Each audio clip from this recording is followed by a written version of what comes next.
$500 million, literally every single day. That is the staggering daily economic cost of the U.S. naval blockade on Iran. I mean, it's a number so massive, it's kind of hard to even wrap your head around, right? But it perfectly sets the stage for what's become one of the most intense, high-stakes geopolitical standoffs of our time. Hey everyone, and welcome to this explainer. Today we're diving into a really fascinating piece of source material by Khalid Massoud that breaks down a wildly complex, multi-layered diplomatic campaign. We're going to look at exactly how a super fragile ceasefire between the United States and Iran is somehow being held together. And the craziest part? The unlikely nation standing at the absolute center of this geopolitical whirlwind is Pakistan. Now, the sheer scale of the global stakes here is just hard to overstate. We aren't talking about some small, localized conflict. This war essentially turned the Strait of Hormuz into a militarized choke point. To put that into perspective, 1/5 of the entire world's traded oil and gas flows through this exact strait. So when missiles start flying here, the whole global economy basically holds its breath. Okay, so here's our roadmap for today. First, we'll look at the war in the Strait. 2, the demands and the truce. 3, Pakistan's diplomatic triple play. And finally, number 4, the high-stakes gamble. Let's jump right into Section 1, War in the Strait, the tinderbox and the toll. The timeline of this fallout moved incredibly fast. The war officially kicked off on February 28, 2026, and by mid-April, the U.S. had already dropped the hammer with a crippling naval blockade. The immediate economic strangulation? It was severe. We're talking 94 massive vessels turned away, which cost Tehran an estimated $4.8 billion in lost oil revenue. Just poof, gone. To really understand exactly how the United States viewed this squeeze, you just have to look at this quote from U.S. Treasury Secretary Scott Bessent. He pointed out that Iran's oil storage was rapidly filling up to the brim, stating they're gonna have to start shutting in wells. The whole strategy here is pretty clear. Hit the opponent's financial lifeline as hard as you can to force them to the negotiating table. Which brings us to Section 2, Demands and the Truce, bridging the vast gap.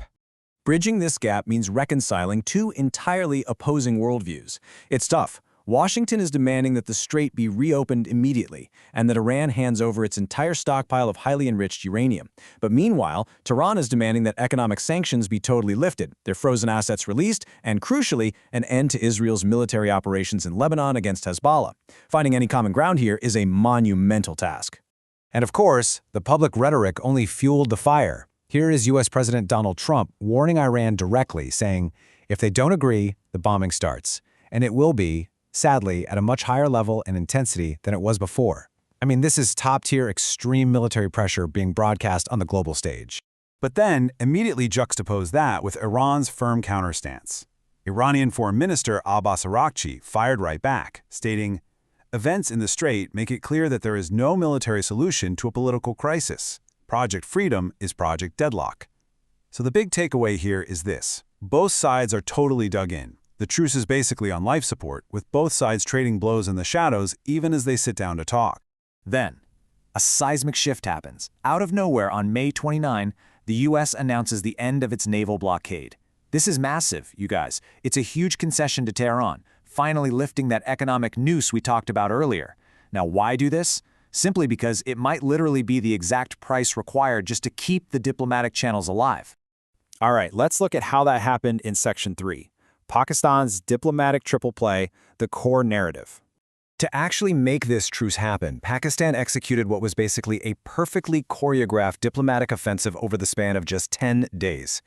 These guys were racking up serious frequent flyer miles. We've got Interior Minister Mohsen Naqvi, Army Chief Field Marshal Asim Munir, and Foreign Minister Ishaq Dar playing 3 distinct roles, effectively blanketing both Tehran and Washington.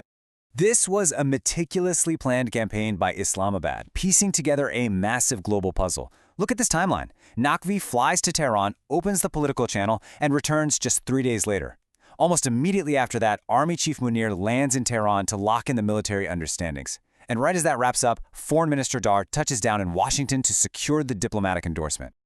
Okay, let's dive into how this builds, because each track had a highly specific, totally indispensable job. On the political track, Naqvi shuttled messages to figure out exactly what Iran's red lines were. Actually, scratch that. It was more like making sure those red lines were clearly communicated.